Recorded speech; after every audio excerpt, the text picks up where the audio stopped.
compartieras, porque creo que es con el corazón con el que nos tenemos que acercar a Dios, y hay algo que a veces se nos olvida mucho, cómo es el amor de Dios.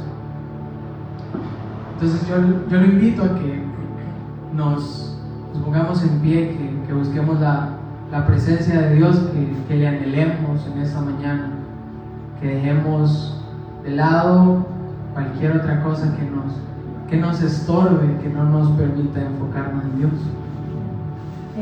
Primera de Juan 4:18 dice: en el amor no hay temor, sino que el amor perfecto echa fuera el temor. El que teme espera el castigo, así que no ha sido perfeccionado en el amor. Esta última semana yo estaba pensando mucho en exactamente eso, en el miedo. Y fíjense que buscando yo por mi cuenta, hay algunos lugares en internet que le dicen que la Biblia dice que no tengas miedo 365 veces al año. Y pues no 365 veces como los días del año.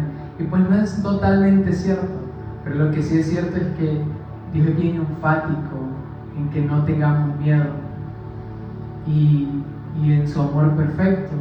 Entonces, si hay algo en esta mañana por lo que usted estaba con temor, entreguémoselo a Dios. Dios me ha recordado mucho este versículo, Josué 1:9. Mira que te mando, que seas fuerte y valiente, que no temas, porque el Señor tu Dios estará contigo donde quiera que vayas. Y ese fue el primer versículo que me aprendí de memoria, por cierto. Entonces, el Señor tu Dios, esa parte me habla mucho a mí cuando dice el Señor tu Dios, porque nuestro Señor es soberano, es grande, es poderoso y es nuestro Dios. Así que yo le invito a que adoremos en ese sentimiento llenos del amor de Dios, y que podamos caminar sin temor, confiados en que tenemos un Dios soberano. Gracias, Padre, te amamos, Señor, te bendecimos, te exaltamos en esta mañana. Queremos que tu presencia nos acompañe, que tu presencia nos inunde, Señor,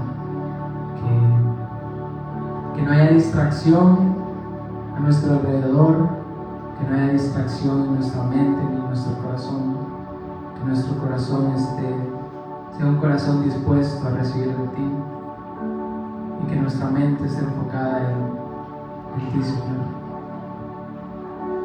Te exaltamos y te bendecimos. Amén. Bueno, hermanos, acompáñenos con sus palmas y cantemos juntos.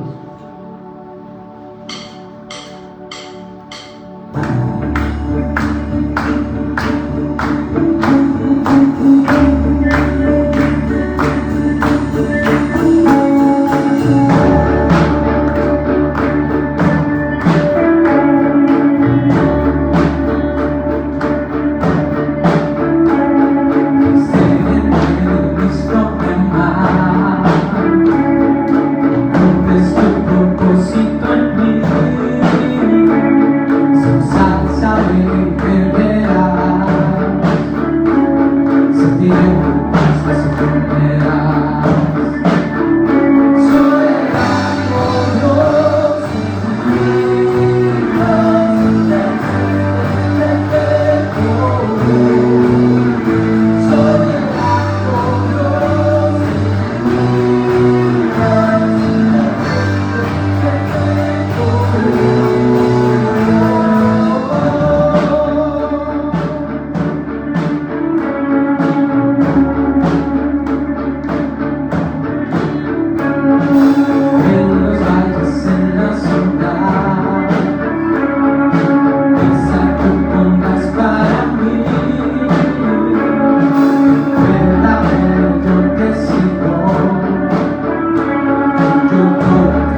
ofrecemos, Padre.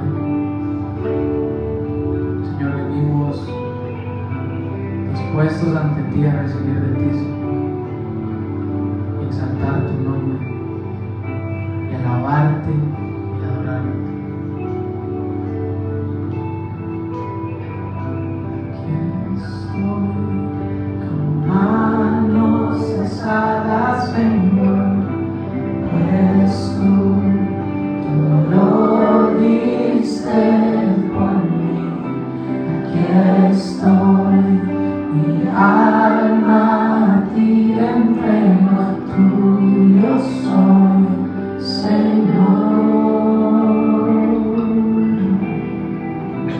Aquí estoy con manos alzadas, Señor, pues tú lo diste por mí.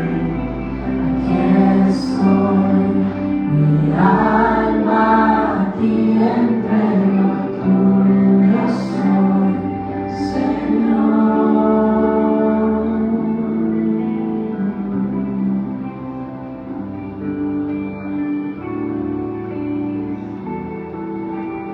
Tuyo soy, Señor.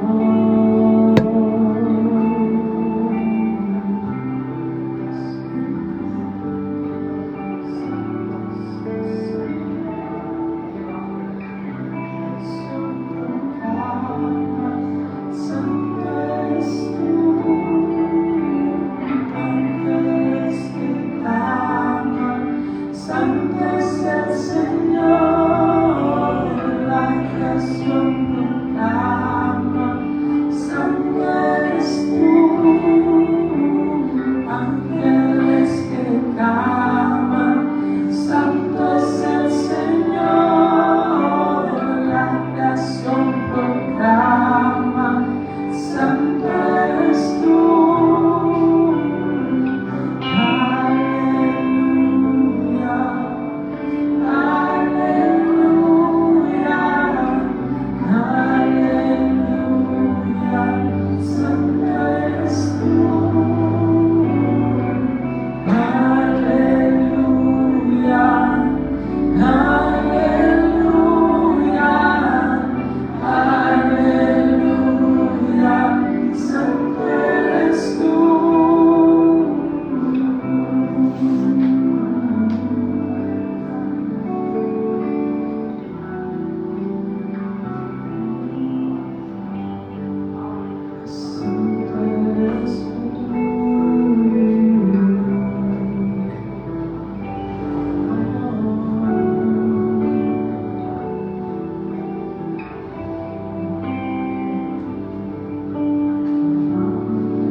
Hermanos, tomémonos un momento para escuchar de Dios, para escuchar de su vida, de adorarle también en escucharlo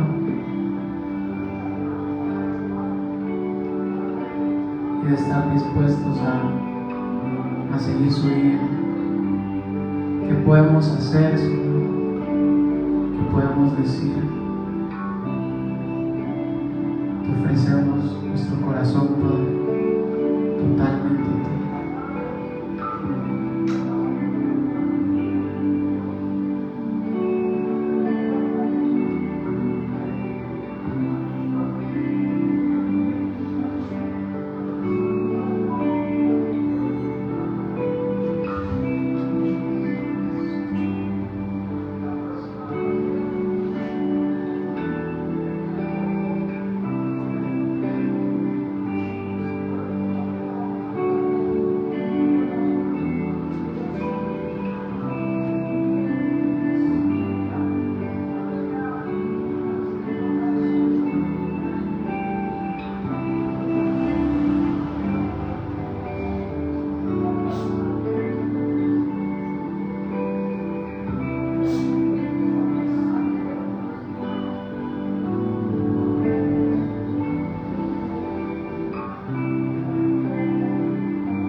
ofrezco mi corazón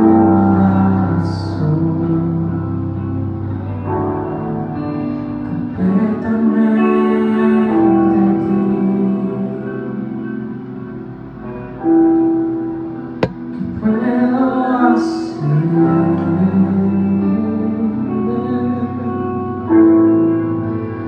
Puedo decir,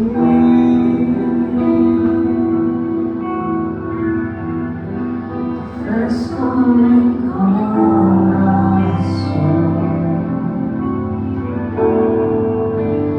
completamente a ti.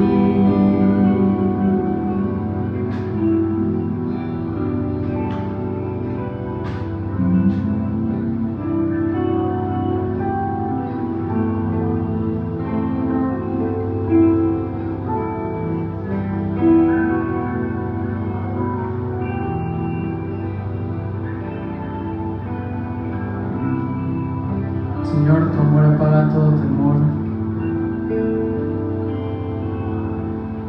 Padre, encender en nosotros el don. Señor, aviva esa llama que hay en cada uno de nosotros. Señor, que tu presencia rebose aquí, que rebose en cada uno de nosotros.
Tu amor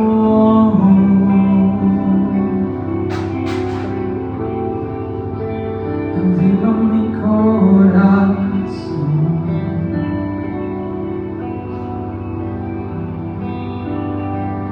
Tu amor para todo temor.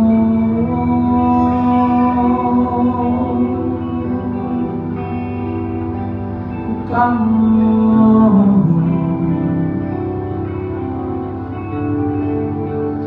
aviva mi corazón. Señor, te entregamos todo lo que somos a tu disposición, Señor.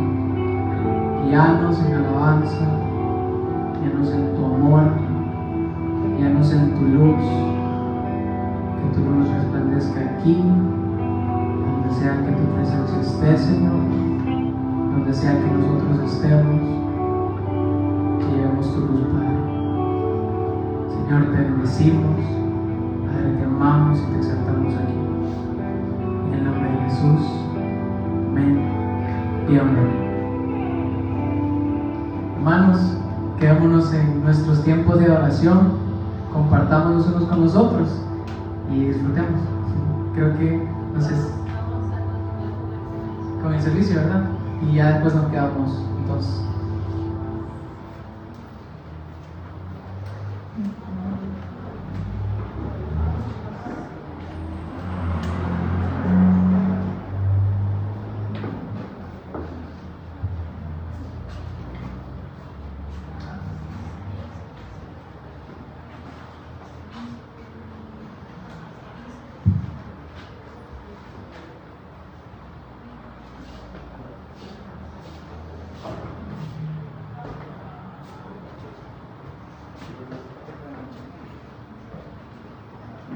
2, 2, 1.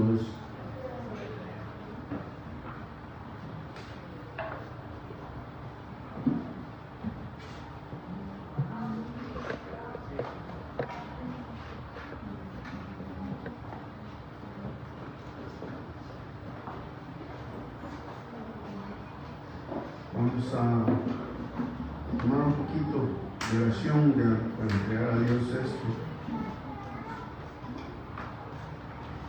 Hay un versículo que esta semana he estado viendo, que aparece en Romanos 8:14. Romanos 8:14 dice: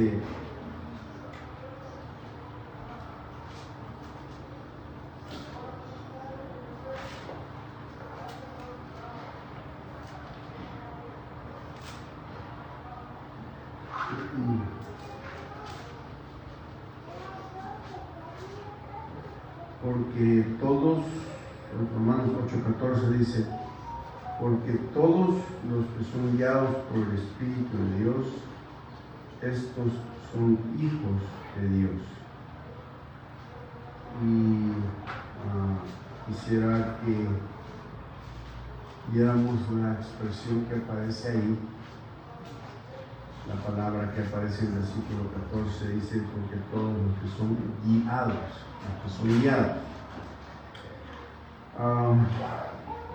esa palabra en el Nuevo Testamento, que son guiados, es una palabra que es la palabra agón, y esa palabra es una palabra que donde viene nuestra palabra en español, agonía. Y es interesante que la idea de Pablo con respecto a esto es que nosotros debemos ser conducidos y dirigidos por el Espíritu de Dios, pero que nuestra condición humana lucha contra esa dirección, porque la palabra agonía, agón, significa eso. Es una persona que está batallando, luchando. Entonces la idea que el pasaje y que Pablo está diciendo es que el ser dirigidos por el Espíritu Santo, conducidos, llevados y puestos, es una cosa que al ser humano le va a costar, va a luchar con eso, porque nos gusta que nuestra carne nos dirija, nos gusta que las cosas mundanas nos dirijan. Por eso es que es bien difícil dentro de la dimensión que el Espíritu Santo desea dirigirnos o guiarnos, pero en nuestra humanidad no le gusta. Y eso es impalpable, porque muchas veces sabemos que hay algo que Dios nos está diciendo, que hay algo que Dios está dirigiendo, y nosotros seguimos luchando, no haciéndonos los locos. ¿Por qué? Porque siempre tenemos esa situación.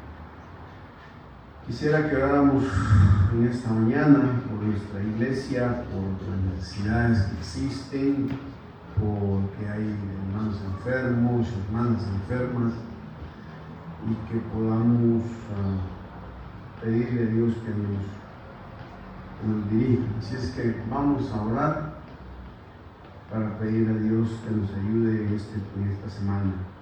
Señor, tu palabra dice que todos aquellos que son guiados por el Espíritu de Dios son hijos de Dios. Y aunque muchas veces nos resistimos y simple y sencillamente nos rebelamos, agonizamos cuando Dios quiere dirigirnos a las cosas que son de Él, a su voluntad y a cada una de las situaciones que Él quiere para nosotros, simple y sencillamente nos resistimos muchas veces a esa ese sometimiento a las cosas de Dios.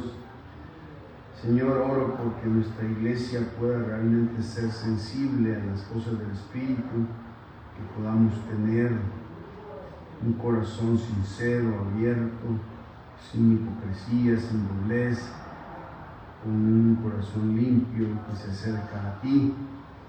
Queremos pedirte en esta mañana que nos ayudes en el tiempo de la palabra y que podamos aprender las experiencias que tú tienes para con nosotros, escritas, y que quieres que nosotros tengamos y aprendamos en esta mañana. Padre bendito, pongo en tus manos este tiempo, destruye toda oposición, todo plan del maligno que quiere entorpecer nuestro aprendizaje. En el nombre de Jesucristo. Amén.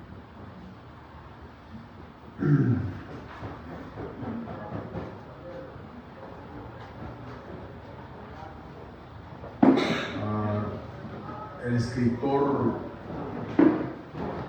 salvadoreño Salarre, en su libro Cuentos de Barro, escribe un cuento que lo leí cuando estaba más pequeño, y fue uno de los cuentos que más me tocaron, me impresionaron bastante todos los cuentos de ese libro de Salarre. El cuento que me llamó mucho la atención fue el cuento que se llama Semos Malos, y es la historia de un padre y un hijo que viajan por la selva de Honduras y son asaltados y asesinados por 4 bandoleros. Y el cuento cierra con lo siguiente. Salarre dice: tenían los blanquillos manchados de algo que parecía lodo y era sangre. En la barranca cercana, Goyo y su cipote huían a pedazos en los picos de los sopes. Los armadillos habíanles ampliado las heridas. En una masa de arena, sangre, ropa y silencio, las ilusiones arrastradas desde tan lejos quedaban abonadas, tal vez para un sauce, tal vez para un pino. Más adelante dice: cuando paró el fonógrafo, los 4 asesinos se miraron, suspiraron, uno de ellos se echó a llorar en la manga y el otro se mordió los labios. El más viejo miró al suelo barrioso donde su sombra le servía de asiento y dijo, después de pensarlo muy duro: semos malos. Y lloraron los ladrones de cosas y de vidas como niños de un planeta extraño. Reconozco que era muy pequeño cuando leí este cuento, pero realmente me impactó mucho en mi pequeña mente. Y esa frase que me quedó en la mente es la frase de semos malos. En la epístola de Juan, pareciera ser que Juan Salarre había leído a Juan, y el tema que va a desarrollar es precisamente ese tema. Juan va a decir: señores, somos malos. Por eso cuando encontramos esos famosos títulos que dicen ¿por qué le pasan cosas malas a gente buena? Son títulos que no tienen sentido, porque la Escritura dice que no hay ni uno tan solo bueno. Incluso cuando a Jesús le quisieron poner el apelativo Dios bueno, Jesús dijo: nadie es bueno, solo Dios. Y nos cuesta pensar en que realmente somos malos. Cuando hablamos de la maldad, echamos el muerto a Dios, Y mucha gente, creo que esto ya lo comenté en alguna oportunidad, dicen: ¿por qué Dios no quita la maldad? ¿Por qué Dios no acaba con lo malo en el mundo? Y la gente que dice eso, en lugares que la gente me ha preguntado por qué Dios no destruye el mal, le he preguntado: bueno, si Dios destruyese el mal, ¿te irías tú destruido? Y mucha gente piensa que no, que los malos son otros. Pero si Dios destruye el mal, tendría que destruirnos a todos, como lo hizo con el diluvio. Y cada vez más estamos viendo en la sociedad la maldad, pero la peor maldad que puede haber es la maldad religiosa, la maldad hipócrita, la que presenta una imagen y que no vive en la luz, como Juan dice. Y hemos estado trazando la espiritualidad del anciano Juan en sus cartas. Es un hombre ya viejo y ha tocado temas importantes con respecto a ser una persona real, una persona sin máscara. En el primer tema, él nos habla de la relación que un cristiano debe desarrollar con Jesús. Para Juan, ser cristiano es tener una relación, no una religión, ni una reacción. Es una relación completa, permanente. El segundo tema que vimos, que nos habló del peligro de la simulación. Juan dice que un verdadero cristiano no es una persona que simula las cosas, que las aparenta, sino que hay realidades internas que son más grandes y que son cosas que realmente lo que está dentro es lo que se refleja en la parte de adelante. El tercer tema que vimos es que nos habló del peligro de la contradicción. Juan dice: si dices que eres, muestra lo que eres. Y por eso la idea es, si decimos que andamos en luz, pues debemos practicar la verdad, debemos hacer las cosas verdaderas. Y realmente Juan era un idealista y devoto de la perfección, de esa perfección espiritual, pero gracias a Dios que él también es una persona humana, una persona real, es una persona que con su edad ha llegado a entender varias cosas que simple y sencillamente muchas veces no las entendemos. Pero él dice: señores, somos malos. Y el versículo 1 del capítulo 2 de Primera de Juan, él dice en el versículo 1, capítulo 2 de Primera de Juan: hijitos míos, estas cosas os escribo para que no pequéis. Y si alguno hubiere pecado, abogado tenemos para con el Padre, Jesucristo el justo. Y Él es la propiciación por nuestros pecados, y no solamente por los nuestros, sino también por los de todo el mundo. Y en esto sabemos que nosotros le conocemos si guardamos sus mandamientos. El que dice: yo le conozco, y no guarda sus mandamientos, el tal es mentiroso, y la verdad no está en él. Pero el que guarda su palabra, en este verdaderamente el amor de Dios se ha perfeccionado. Por esto sabemos que estamos en él. El que dice que permanece en él debe andar como él anduvo.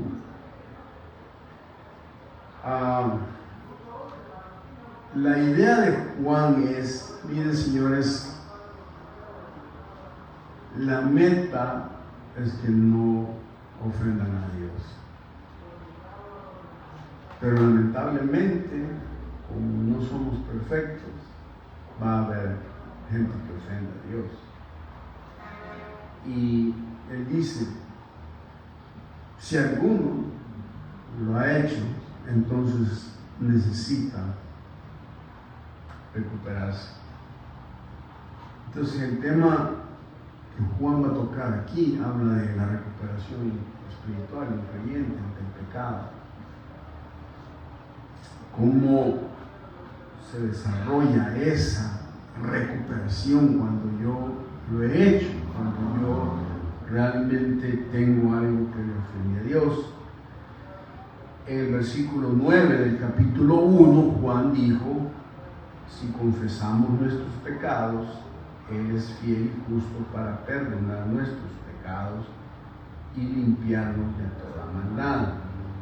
Si decimos no hemos pecado, le hacemos a Él mentiroso, su palabra no está en nosotros. Los cristianos hemos, yo ya tengo más de 44 años de estar en el ministerio y he estado en grupos de discipulado, materiales de discipulado de todo tipo, hechos en América Latina, hechos por gringos, hechos por americanos, hechos por españoles, y muchos de los conceptos que se dan de los pasos para los creyentes, los primeros creyentes, los que acaban de aceptar o tienen un desarrollo discipular, se hablan de las disciplinas espirituales y una de ellas habla acerca de la confesión. Y la confesión se usa este versículo, la primera de Juan 9, si confesamos nuestros pecados, Él es fiel y justo para perdonar y limpiarnos de toda maldad. Y le decimos a la gente, miren, como va a pecar, entonces usted tiene la oportunidad de confesar su pecado y restaurar su comunión. De ya le vamos dando a la gente la idea de que puede tener la libertad de pecar porque hay algo que nos puede ayudar a estar limpio.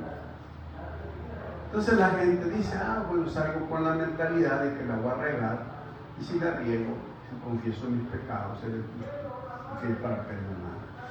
Entonces la mentalidad que se nos mete es la mentalidad del derrota, es la mentalidad de me voy a ensuciar pero me puedo limpiar, ¿sí? En la biblioteca de la Universidad Evangélica había un rótulo que decía que una biblioteca no es la más limpia por la que se limpia siempre, sino por la que menos se ensucia. Y ese es un principio interesante. Un cristiano no es el más limpio porque se limpia más, sino porque se ensucia menos. Y esa es la idea de Juan. La idea de Juan no es que estoy dando una zafada para que cuando andes ensuciado, andes chuco, y te ensucies, puedas limpiarte. No, porque lo primero que Juan dice en el versículo 1 dice, hijitos míos, estas cosas os escribo para que no pequéis. La idea de Juan es, mira, el mambo o la situación de todo es que no tienes que pecar, no podés pecar en el sentido de no tenés la obligación de hacerlo. Y Pablo en el libro de Romanos dice que nosotros, el pecado ya no reinará sobre nosotros porque hemos sido libertados por Cristo. Entonces la idea de Juan es, sí podemos recuperarnos, pero la idea es que no sea algo excepcional, algo que realmente lo necesites en un caso de emergencia, donde por alguna razón excepcionalmente has cometido un pecado para tu Dios, pero no se trata de que cada rato te estés limpiando, porque mi meta de escribirte esto significa que no tenés que desobedecer y tenemos la capacidad para hacerlo. Ahora, hay tres grandes consejos que Juan desarrolla con respecto a la recuperación espiritual del cristiano. Ahora, lo interesante de esto, hermanos, es que nosotros, todos los que estamos aquí, somos pecadores. Uno, porque nacemos con la naturaleza pecaminosa que está allí adentro de nosotros, y dos, porque practicamos y le hacemos caso a esa naturaleza pecaminosa. Y a veces nuestros pecados pueden ser de acción, de omisión o de comisión. Yo hago algo, yo dejo de hacer algo o me meto a participar con alguien en algún tipo de cosa. Todos nosotros realmente necesitamos en nuestras vidas hacer una evaluación de nuestra maldad. Y no solamente de nuestra maldad, sino también no disminuirla ni defenderla ni soslayarla usando eufemismos, porque todos nosotros tenemos serios problemas. La perversión del ser humano es general. No podemos categorizar perversión en algunas cosas, en algunas conductas que son más llamativas que otras. Todos nosotros tenemos esa concepción. La primera gran cosa, el gran consejo que Juan habla con respecto a la recuperación de un cristiano en cuanto a su pecado, es que él dice que nos va a confrontar con la realidad. Y Juan va a confrontarnos con la realidad. La primera gran realidad para Juan es dolorosa, porque Juan dice en el versículo: hijitos míos, estas cosas os escribo. La idea de Juan respecto a esto, la expresión hijitos míos es una expresión que Jesús utiliza 2 veces, y Juan la tomó de la boca de Jesús y la hizo suya. Y Juan repite en toda la carta 5 veces hijitos míos. Para él es doloroso porque él no está hablando con gente extraña, ni está hablando con gente que no quiere, ni está hablando con gente que no le interesa. Su manera de acercarse para que un cristiano y un hermano en Cristo en él tenga una recuperación es de una manera como Jesús podía haberse. Cuando Juan repite la palabra hijitos, las veces que Jesús utilizó en el Evangelio de Juan la palabra hijitos, siempre estuvo asociada cuando los discípulos la andaban regando, o cuando quería enseñarles algo acerca de la maldad. Por ejemplo, en Juan 21, cuando ellos se van a pescar y no pescan nada, y Jesús está en la orilla, desde la orilla le dice: hijitos, ¿tenéis algo de comer? Entonces la mayoría de veces que Juan ve esa palabra, él se pone en los pies y él recuerda que todas las veces Jesús le exhortó o quiso hacer alguna corrección con él, se acercó con un sentido de que a la persona a la que se le iba a corregir era una persona a la que se le ama, a una persona a la que se le necesita hacerle ver que hay un interés. no se trata de vapulear a una persona, no se trata de condenar. Hermanos, nosotros los hombres no tenemos ninguna atribución de juez ni de condena para nadie, precisamente porque Juan dice, porque todos podemos caer en las mismas situaciones. Por lo tanto, cada vez que nos acercamos a una situación, debemos entender que como cristianos debemos amarnos y hacerlo. Ahora, el hecho de que seamos amorosos, seamos considerados y veamos a la persona como alguien que pertenece a mi familia, no quita el hecho de que yo tengo la responsabilidad de ser como Juan dice: hijitos, no pequen, por favor, no hagan eso. Y uno se da cuenta que Juan le dice: hijitos míos. Eso abre la puerta para que la persona pudiera decir: ok, está interesado en mí. No viene a juzgarme, no viene a insultarme y no viene a ponerse en una esfera superior a mí. Pero Dios siempre va a tener algo importante que decirle. Debemos recordar siempre, hermanos, que el pecado en la iglesia, el pecado en la vida de las personas, es algo que nos puede pasar a todos, pero que tenemos que entender que Dios a sus hijos no los va a dejar así, porque sería un mal padre. Y Juan dice: ustedes son mis hijitos. Es doloroso decirlo, pero entiendo de que pecan, que están mal. Ahora, dentro de la epístola,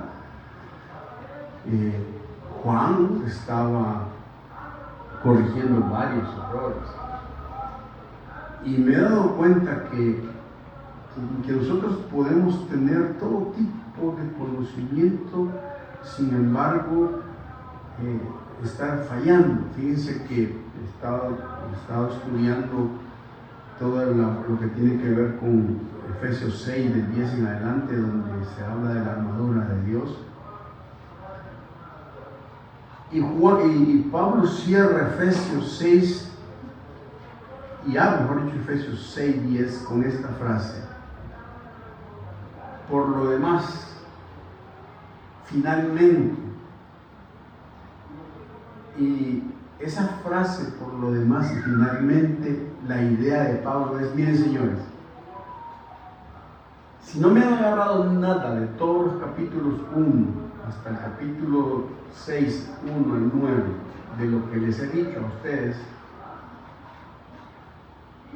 esto que les voy a decir es lo más importante que tienen que entender, porque si no lo entienden, entonces estamos en problemas. Porque uno se da cuenta que cuando lee la carta a los Efesios, la iglesia de los Efesios era, históricamente hablando, una de las mejores iglesias de las que Pablo había fundado.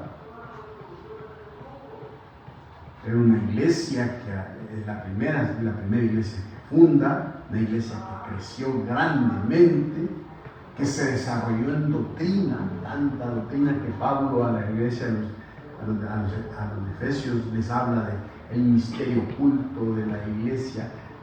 En la epístola de los Efesios ustedes encuentran la revelación, la justificación, santificación, todos esos grandes temas teológicos, ¿sí?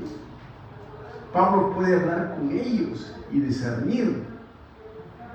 De hecho, ustedes recuerdan en Apocalipsis, cuando Jesús señala el problema de la iglesia de Éfeso, es que le dice: ustedes tienen una doctrina y tienen un crecimiento y tienen pero les hace falta algo, han perdido su primer amor. Si saben mucho. Y la iglesia de los Efesios era una iglesia no solamente llena de mucho conocimiento, sino que esa iglesia habían desfilado hombres grandes de Dios que les habían enseñado grandes verdades.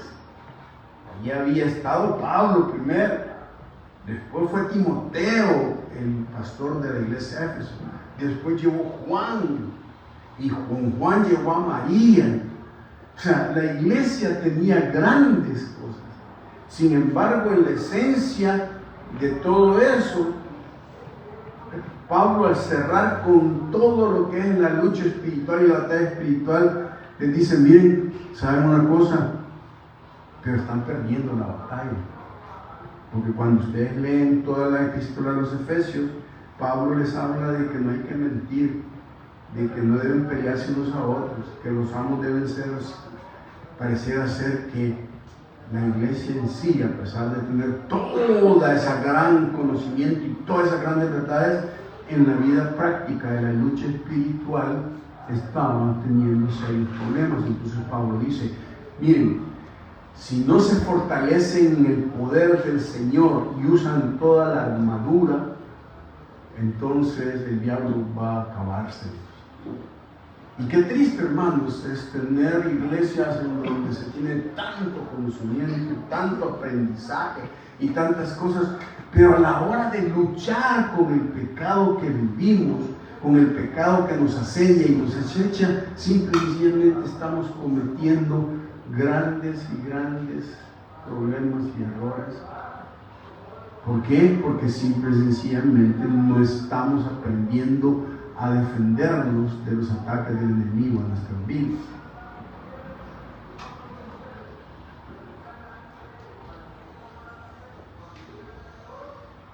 Hasta esta fecha he predicado más de 7,000 mensajes, ya sean oralmente o escritos. En esta iglesia he predicado por 10 años 10 años completos. Ustedes han oído grandes verdades, no es porque me jacto. Han sido expuestos a la palabra de Dios. No pueden decir que no han escuchado el texto bíblico y la palabra de Dios. No pueden decir que no hemos tenido manifestaciones de Dios en nuestras vidas. Pero la pregunta que últimamente me he estado haciendo yo es: ¿de qué nos está sirviendo haber escuchado tantos sermones si nuestras vidas realmente no están siendo de victoria y de triunfo? Tenemos depresiones, tenemos amarguras, tenemos enojos, tenemos acciones que ofenden a Dios. Y la pregunta es: ¿será que Dios tendrá que venir a decirnos: miren, muchachos, que bueno todo lo que saben en comunidad bíblica, pero perdónenme, pero a la hora de ponerse los guantes les están pegando una rifada a todos, que simple y sencillamente tienen que entender que si no pueden pelear la buena batalla, de nada va a servir? Y para mí es un gran descubrimiento ver que Dios dice: ustedes tienen fuerza, tienen poder para vencer al enemigo, pero viven derrotados. Entonces Juan dice: miren, es doloroso decir esto, y la verdad es que muchas veces la mayoría de personas pareciera ser que omiten por la presión hablar de que es doloroso hablar del pecado en nuestras vidas. ¿Por qué? Porque simple y sencillamente tocamos sensibilidades, y la gente siempre tenemos una tendencia a decir: usted no tiene por qué decirme nada ni me juzgue. Y en realidad no es cierto. Pero la palabra de Dios sí tiene que decirnos a nosotros. Ahora, la segunda cosa que Juan dice: mire, cuando hablamos de estas cosas, es doloroso hablarlo, pero también es peligroso no hablarlo. ¿Por qué? Porque dice: porque la persona que está allí y que tiene y que no confiesa y no arregla ni se recupera espiritualmente, primero, dice Juan, le mencioné el domingo, primero le miente a los demás. está mostrándole a otros algo que no está viviendo. En segundo lugar, dice, no solamente le muestra a otros la mentira, sino que se está mintiendo a sí mismo. La idea de Juan es, no estoy tan mal, o sea, en comparación con otros, pues no es algo tan malo esto, no es algo aquí. Y tercero, dice Juan, es peligroso porque no solamente le miente a los demás, le miente a sí mismo, sino que le miente a Dios y hace a Dios mentiroso. ¿Por qué? Porque Dios está señalando la conducta y le está diciendo, esto no me agrada y me estás ofendiendo, y la persona le está diciendo, no te estoy ofendiendo, si esto es natural, o sea, es así pues. Y el problema es cuando las conductas que hacemos van encubiertas con cosas verdaderas. Porque dicen los pescadores que para pescar a un pez, el porcentaje es que es 80% la carnada y 20% lo atractivo del anzuelo. Significa entonces que hay cosas que pueden ser buenas y maravillosas y bonitas sentimental y emocionalmente hablando, pero está enganchada en un anzuelo que te va a traer serios problemas en nuestras propias vidas. Y el problema, ¿saben qué es? Es que Dios dice, miren, es peligroso porque te estás exponiendo, estás saliendo del círculo donde yo pueda tener, y Dios muchas veces va a tener que hacer cosas con eso. Entonces Juan dice, hijitos, les hablo para que no pequen, es una realidad, es doloroso hablar de esto, pero también es peligroso si no hablo de esto. Es peligroso porque entonces nuestra vida puede correr peligros en muchas dimensiones. Y tercero, Juan termina diciendo, miren, pero también es asombroso esto. Dice, porque a pesar de que nosotros podemos estar engañándonos, a pesar de que podemos estar engañando a otros, a pesar de que podemos estar endurecidos, Juan dice, miren, estas cosas escribo para que no pequéis. Me gusta una cosa importante aquí. ¿Notan ustedes que Juan ha cambiado de todos los verbos de los versículos 1 hasta el versículo 10? Ha cambiado la conjugación del verbo. En aquello dice, si confesamos, si tenemos, si practicamos, si hacemos, si esto y lo otro. Pero aquí en esta versículo 1 dice, hijitos míos, estas cosas os escribo para que no pequéis. No dice para que no pequemos. ¿Se fijan ustedes? ¿Por qué hace eso Juan? Porque simplemente él está seguro en su vida de que él no, en ese momento en que está exhortando a estos hermanos, él no está pasando, no tiene nada que deberle a Dios, está sano. ¿Sí? A veces queremos usar el meternos en todos pecamos, todos sí, pero hay veces en que la autoridad que Dios tiene en este siervo está bien, hay que estar cerciorándose y que no está señalando algo que tú estás viviendo. ¿Y cuántos líderes y pastores han condenado el adulterio, el pecado, el robo, qué sé yo, o sea, yo conocí pastores que hablaban desde el púlpito sobre la santidad, sobre lo sexual, y eran un grandes promiscuos, adúlteros. Y saben que a mí tanto no me preocupa, sí me preocupa en realidad de que hayan personas que sean así, sino que a mí lo que me preocupa es que hayan personas que sean así y que la gente las siga, y no solamente las siga, sino que las defienda. Porque mi abuelita decía, solo un corrupto tolera a un corrupto. Y a veces en nuestros contextos se dieron cosas que hasta uno se daba cuenta de tantas situaciones y uno decía, ¿cómo es posible? Y podíamos escuchar grandes disertaciones, y ya no digamos algunos que fueron tan descarados. Todos, hermanos, cojeamos y todos tenemos la tendencia a ocultar. Mark Twain dijo que el ser humano es como una luna. Tiene un lado visible, pero tiene un lado oscuro. Y ya sea porque hagamos cualquier cosa, pero Juan dice, miren, ¿saben cuál es lo asombroso de esto? Es que él dice, no pequen.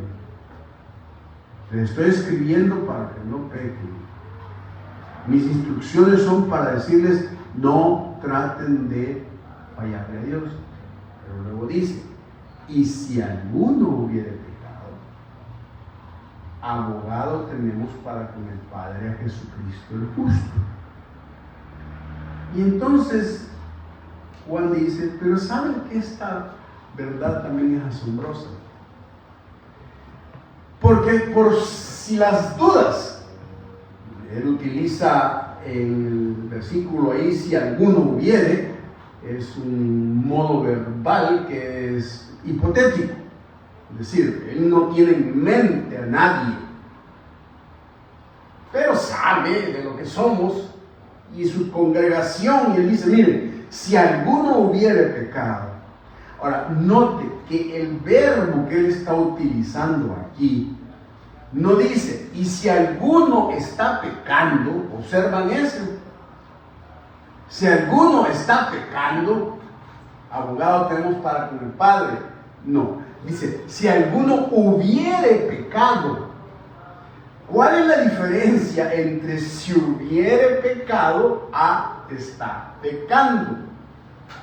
Que lo que Juan está haciendo con el verbo, está usando en subjuntivo y en una modalidad aoristo, en lugar de un verbo presente, es que él está diciendo, bueno, es en un momento, un pecado puntual, te diste un tiro, ¿verdad? Es decir, la regaste y metiste la pata, pero fue una excepción. Es decir, si la regaste en un momento, de acuerdo. Si hubiera pecado, si en un momento lo hiciste, tenés un abogado para que te saque de ese lío. Pero no se trata, dice Juan, para alguien que está practicando el pecado. No se trata de que hoy la regué, confieso, hoy la regué, confieso, hoy la regué, confieso, y yo haciendo lo mismo y lo mismo y lo mismo. Porque pues Juan dice, no, o sea, eso ya no, andas en tinieblas. La idea no es que te estés limpiando a cada rato, la idea es que si te ensuciaste una vez, te limpias y te vas a ensuciar. Como les decía el domingo pasado, o sea, ¿qué pensaría un abogado defensor si yo tengo mi abogado y le digo, mira, gente, que la regué, ven y sácame del juzgado? Y va mi abogado, le hace todos los trámites, va a andarte. A la hora luego decir, fíjate que la volví a regar en lo mismo, puedes venir otra vez. Y el abogado otra vez y me saca. Al siguiente día, fíjate que la volví a regar en lo mismo. Y va a sacar, ¿qué me va a decir al abogado? Dejar, o sea, ya no lo hagamos, busca otro, pues.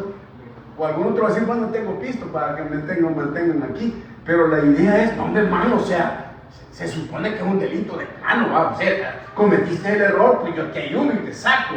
Pero no estés constantemente llamándome para que te venga a sacar y te venga a defender. Ahora, la idea de Juan es, miren, si ustedes realmente la regaron y por alguna excepción, alguna situación cometieron un error, tienen su abogado. Y les decía que La palabra que aparece allí para abogado es la misma palabra que se utiliza para el Espíritu Santo, Paracletos. Pero la palabra Paracletos tiene tres connotaciones importantes. Una es la tradicional que se utiliza, es alguien que está a la par de usted. El Espíritu Santo es alguien que está. Pero el Espíritu Santo, ya lo vimos en el versículo, no está ahí a la par de usted solo como observador. El Espíritu Santo mora en usted para gobernarlo y dirigirlo. No es alguien que está escondido allí. Y hemos visto que cuando nosotros, la palabra contristar, vimos la vez pasada, que cuando nosotros contristamos al Espíritu Santo, es un partido, pero también sabe defenderte. Es experto en términos para decirle a quien te está acusando argumentos legales que simple y sencillamente te hacen que quedes en libertad. Esta persona, el Paracletos, es aquel. ¿Y cuál es el argumento que el Paracletos utiliza? Jesucristo como abogado utiliza. Lo que Jesucristo utiliza es cuando ya en Apocalipsis dice que Satanás sube al cielo para acusar a los hermanos día y noche, y ese versículo a mí me da risa porque dice que sube al cielo a acusar a los santos día y noche. Quiere decir que nos mantenemos bien ocupados, diablo, porque día y noche está subiendo a decir, mira qué es lo que está haciendo, mira el dondiano. Y dice que es tu hijo, fíjate vos, mira. Y entonces cuando ocurre eso, cuando aparece esa acusación, Jesucristo aparece, le enseña las manos y le enseña una foto donde derramó su sangre y le dice, no importa, él está cubierto por mí y mi Padre está satisfecho con él a través de mi sacrificio. Entonces el argumento de Jesús es, no lo puedes tocar ni lo puedes condenar.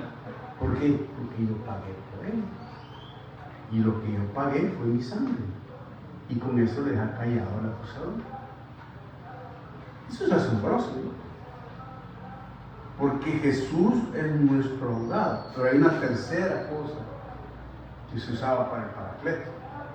No solamente era alguien que está a la par tuya, alguien que está a la par tuya y que sabe defender y que sabe sacar libre, sino que el Paracleto era un oficial de la Guardia Romana que era especialista en animar a las tropas antes de salir a la batalla. Entonces, cuando se juntaban las tropas para la batalla, iban a ir a una batalla fuerte, hablaban al Paracleto, este hombre, soldado romano, se paraba frente a toda la tropa y comenzaba a darles palabras para motivarlos a ganar la batalla.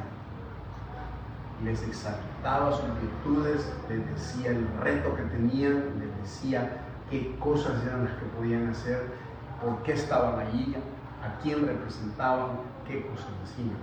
Entonces, miren lo asombroso de esto. Quiere decir que cuando nosotros cometemos un error y ofendemos a Dios, Dios dice, Juan dice, abogado tenemos con el Padre. Y ese abogado cumple tres funciones. A mí me encanta esto, porque me presentan como juzgado, voy amarrado como preso, está mi acusador, el diablo, diciendo esto y nada lo que hice. Mi propia conciencia, mi propia carnalidad me acusa. Pero llega Jesús y ya solo su presencia, me imagino que ha de sentirse, wow, ya llegó mi abogado. O sea, y luego escucharlo hablar con el Padre y decirle, este es hijo mío, yo he pagado por él, así que está libre. Decir, me libró, pero me puede quedar aquella cosa, qué vergüenza, o sea, que tuvo que pedir mi abogado. Y luego el Paracleto se da vuelta y le dice, papá, tenés una batalla, puedes seguir adelante, puedes vencer, puedes ser victorioso y tener victoria. ¿No es hermoso nuestro abogado, hermanos? ¿Qué abogado encontramos? No es un abogado que después que no se libre va a mí te la cuenta, va. O sea, ¿cómo le pago? No, al contrario, él me dice, yo te doy fuerza para que sigas adelante. Así es que cada regada que cometamos, si nosotros le pedimos a Jesucristo y confesamos nuestros pecados, tenemos esta promesa asombrosa. Por eso es que Juan tiene que hablar del pecado, porque el pecado es doloroso hablar de él, es peligroso no hablar de él, pero es asombroso hablar de quien nos puede restaurar y nos puede defender. Ahora hay una segunda verdad que Juan dice. Juan ha hablado de la realidad, pero también la segunda cosa que Juan va a decir en el texto, no solamente es que tiene que ver con la realidad, sino que Juan ahora nos va a motivar con la verdad. Entonces Juan dice, miren, como esto es una lucha, como constantemente van a ser atacados. Mi hermanos, miren, yo no sé ustedes, pero yo en meses y en varios tiempos, o sea, he tenido unos ataques del enemigo, pero ataques frontales. O sea, y todavía mi enfermedad y todo eso sé que es un ataque del enemigo para bloquearme. Pero hay una cosa que deben entender. Juan dice, mire, para que sus pecados sean eventuales, tiene que entender una cosa. Tiene que aprender la verdad. Y Juan no solo nos va a hablar de la realidad, sino que nos va a hablar de la verdad. Y él dice, la verdad es que para ser vencedor, para ser más que vencedor, como dice Pablo, necesitan mentalizarse con la Escritura. Tienen que meterse en su cabecita y en su corazón la palabra, porque es la que los defiende, es la que les da a ustedes la autoridad y la fuerza. Un cristiano que ignora la palabra de Dios es una persona vulnerable a los ataques de Satanás. Y por eso él en su epístola en 5 veces dice, estas cosas os escribo.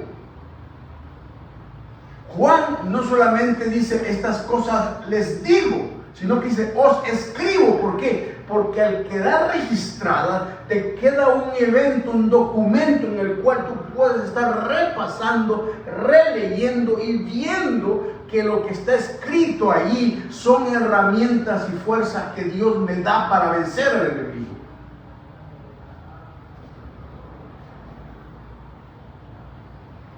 Y miren, hermanos, si nosotros no penetramos en esa palabra, somos totalmente víctimas. ¿Y saben cuál es lo que es el caso? Es que nos victimiza tanto el enemigo que nos acostumbramos a vivir victimizados, a pensar que así son las cosas y que simple y sencillamente me debo aguantar hasta que Dios me lleve a su presencia, porque así soy, así me pasa. Y me di cuenta que no es así.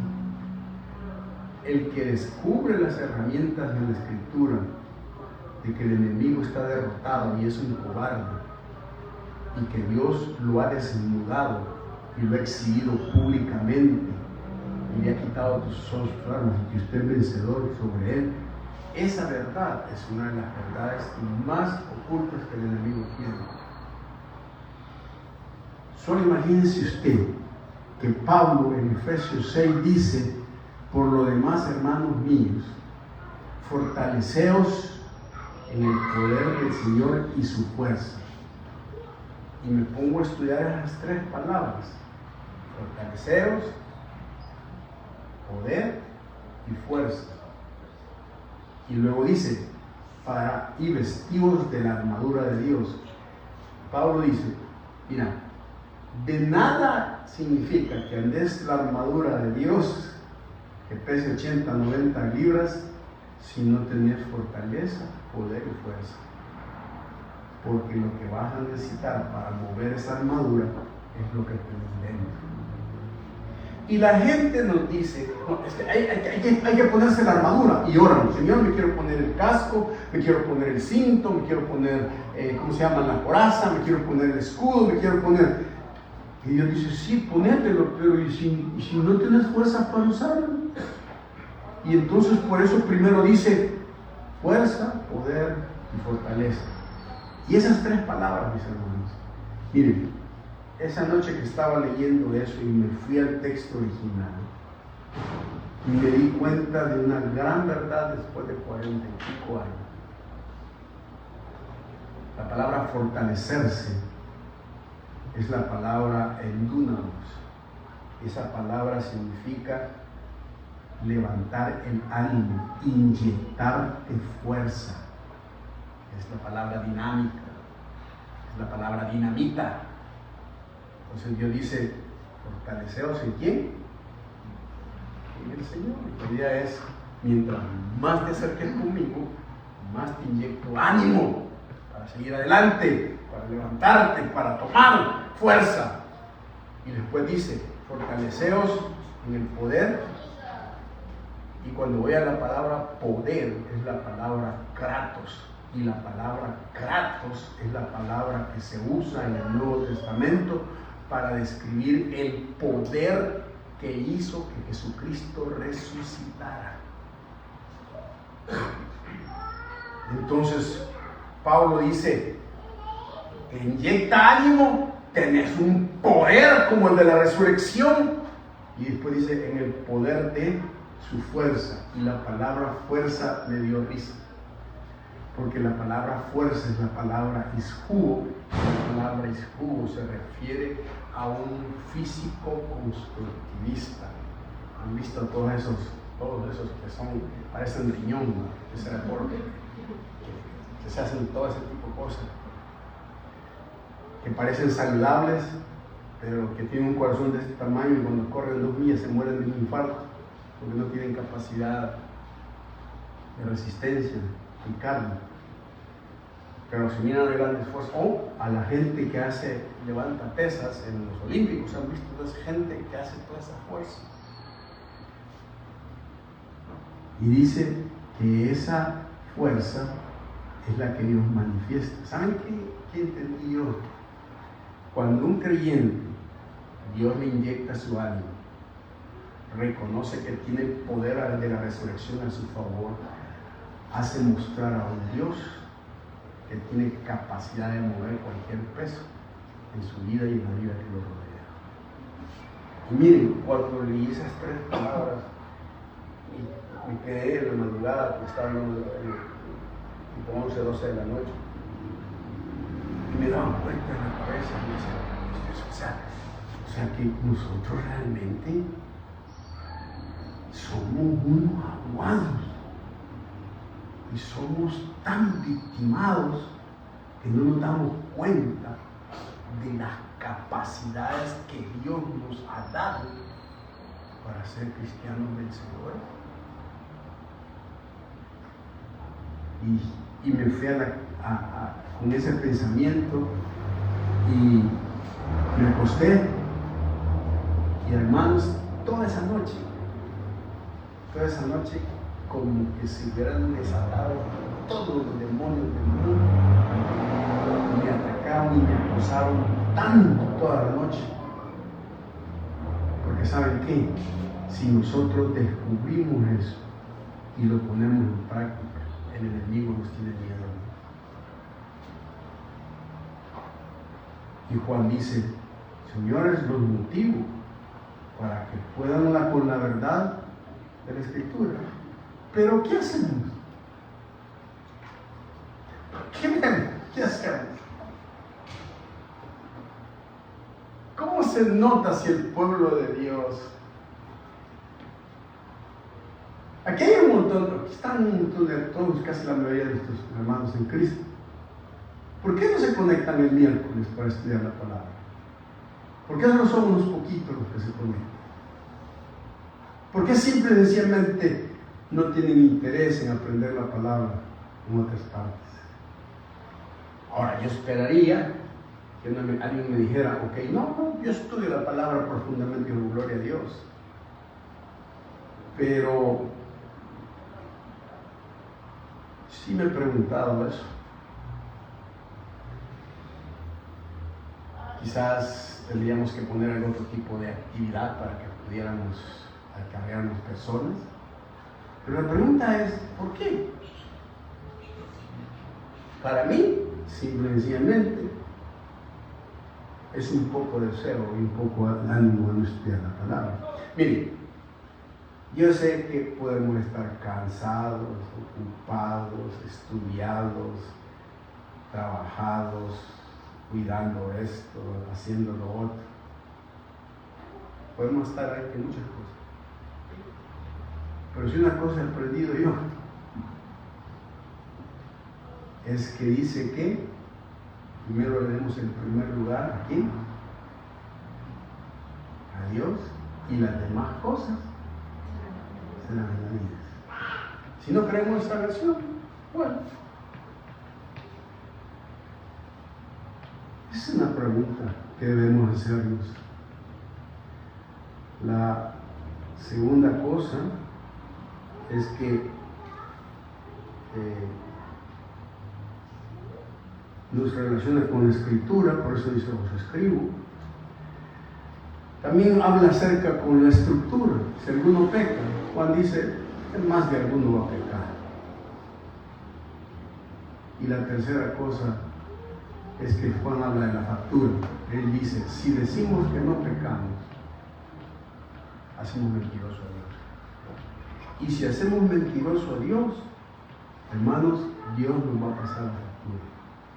Y ese es el problema que muchas veces no nos damos cuenta. Porque los resultados de nuestros pecados salen. A veces pueden ser físicos, a veces pueden ser mentales, a veces pueden ser espirituales. Dios va a hacer algún tipo de cosa. Al final Juan dice, miren, necesitamos una realidad, pero también la verdad de Dios. Pero al final Dios trae sanidad y usa la palabra al final.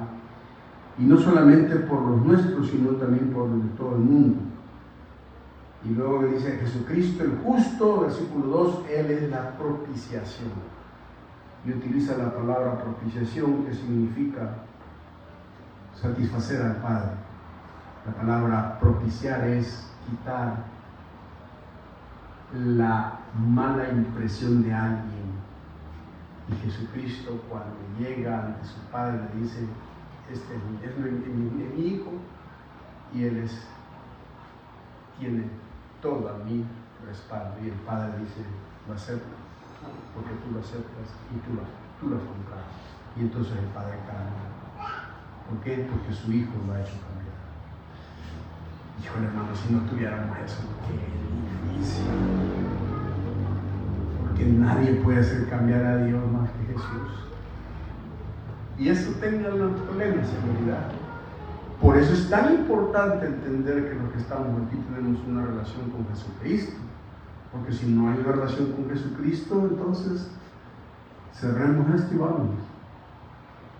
Porque la relación con Cristo es esa relación importante. Juan termina diciendo, señores, abogado tenemos. ¿Tiene su abogado?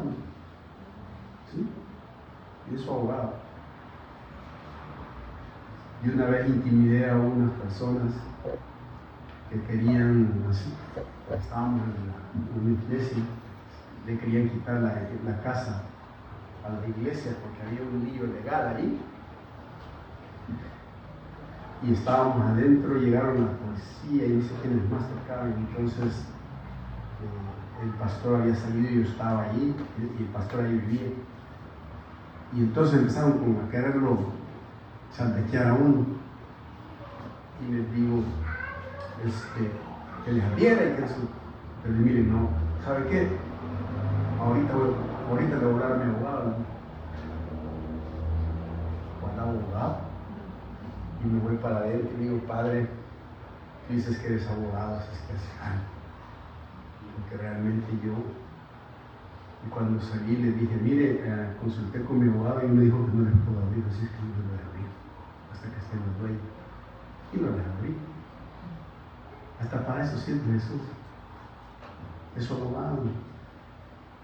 Deja de estarse defendiendo usted, que lo defienda su Señor. Y se va a dar cuenta la justicia que usted va a tener.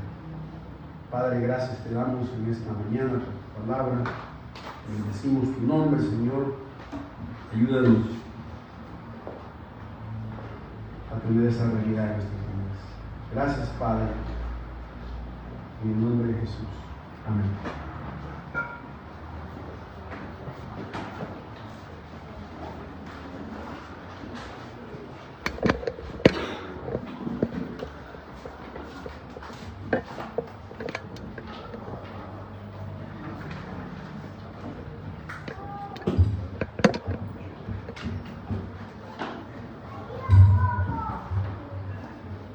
Bueno, hermanos, vamos a pasar a orar también por medio de nuestras ofrendas.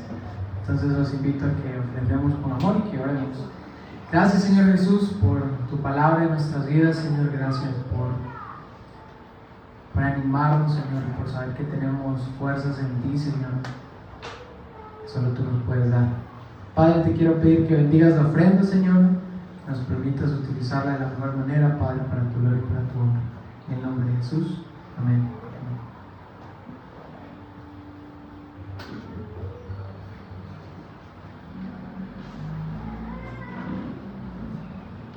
Bueno, hermanos, y también vamos a cantar una última alabanza, así que yo los invito a que nos pongamos en pie y que cantemos.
Señor, en ti tenemos esperanzas nuevas,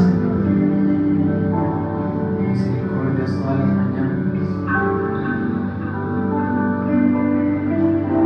Señor, te alabamos y te exaltamos. Te nombramos. Amén y amén. Bueno, hermanos, todavía tenemos algo más. Tenemos una celebración ahí, entonces a ver que la hermana Terry nos cuente. Bueno, agradeciéndonos que nos acompañaron por internet, ¿verdad? Nos despedimos y se la perdieron aquí con nosotros. Los demás nos quedamos